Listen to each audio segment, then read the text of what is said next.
But here's where the addictions come in and all these other things, the excuses. People say, Paul, I know what you're saying, we should eat better, but it's too much money to eat healthy. I say, well, if you're eating less, guess what you're spending less money on? People say, I know what you're saying, Paul, but it takes too much time to eat healthy. I said, well, if you're eating less food, guess what you're spending less time making? Then the most popular excuse, people say, Paul, I know what you're saying, but I love to eat. I said, well, if you eat less, you live longer, then you'll get to eat more. But it's not about eating more, it's about eating less and letting our body do what it has to do. When you're eating high quality food, you don't need to overeat and continuously eat, and you don't want to. You're getting everything, you feel fine.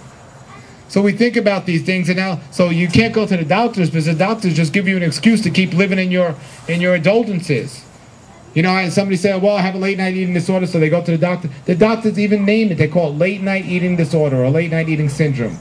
So now they make the people think they don't have control over their late night eating, so the people continue to do that. Late night eating syndrome, late night eating disorder. You know how you get cured from that? You stop eating late at night. It's not that difficult. If you eat enough during the day, you will not be hungry at nighttime. If you eat good quality food. But here's the problem now.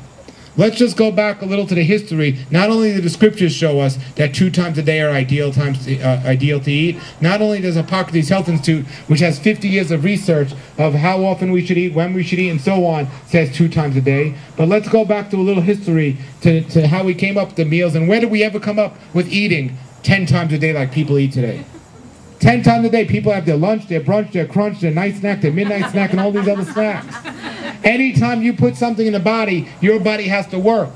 And the more your body has to work, there's no little man in your stomach saying, here comes this meal or here comes this meal. No, anytime you eat, your body has to work. Somebody says, well, Paul, what about this theory that we should eat a whole bunch of small meals throughout the day? First of all, you're eating all day long. You're never giving your system a chance to rest. And second of all, I don't know anyone who eats small meals anymore. They continuously eat big meals all throughout the day.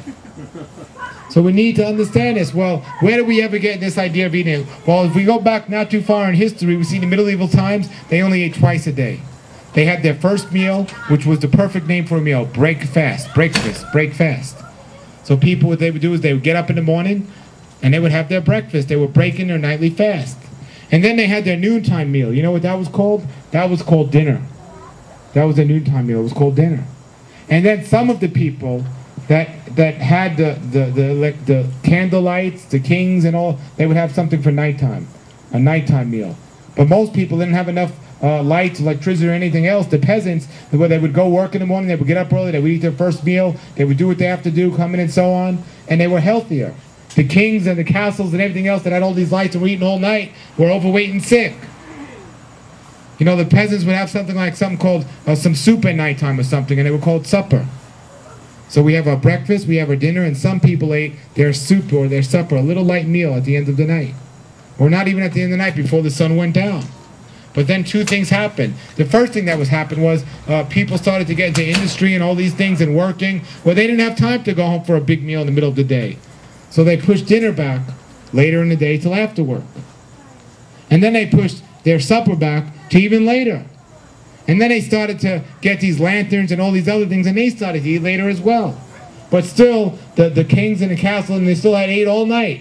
They would go with everything. So then we had that. So now people were going from breakfast all the way to dinner time with nothing to eat. So they needed something to eat. So what did they start to do? So then they started to say there was a drink called Nison, which was a noontime drink that they used to drink.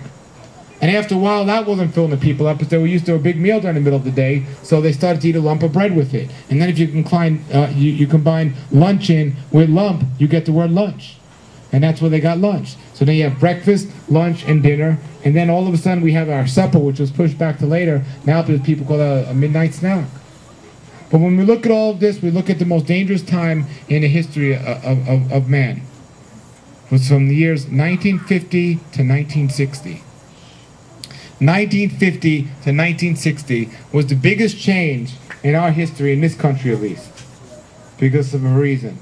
There's something that happened between the years of 1950 and 1960 that made the diseases of man go up ever before. Before 1950, you very seldom heard of many of the diseases that they have out there today. But after 1960, they were just an everyday name. What happened? Well, People started to eat later and later at night. Why? Because there was a certain light introduced to people during that time, which as once was a luxury, which became a necessity. It's called television. Television. Because as people started to light up their houses in the middle of the night with those TVs, what were they doing while they were watching TV? They were eating. And if you don't think the advertiser can't control you, why would they pay millions of dollars for a 5-second commercial during the Super Bowl? They know they're controlling you and making you do these things. And this is what continues to happen and so on. You want to lose weight? Get rid of your TV. You want to feel better? Get rid of your TV. Read a book.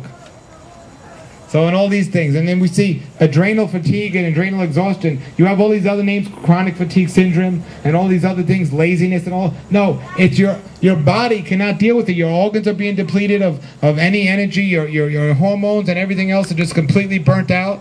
And then we end up with all these diseases and everything else. Well, the answer, and technology doesn't help. Technology is making it worse. Technology is making it worse because technology, if used with wisdom, could be a brilliant thing, but technology used with stupidity makes us lazy and weak and overweight and sick. And that's what's happening. You know, I see it all the time, all these different things. You know, we can use a cell phone for something like an emergency or something else, but when people use it all the time to call their friend up to see who won American Idol last night and everything else, we don't know how much damage we're actually doing. You know, all this technology and everything else is destroying us. It's not helping us as much as we can use it to help us. People are never getting out of their chairs because they have the computers and the emails and something. They're never walking or never doing any exercise. One of the things they teach at Hippocrates Health Institute is the importance of exercise. We need to exercise more often. It doesn't have to be going to a gym, but it does have to be with moving. You know, we need to get moving. We need to do things. Whether if it's, you know, working on a farm and planting, that's good exercise. But we have to do something physically, some physical activity. Now, all of this can be cured and taken care of.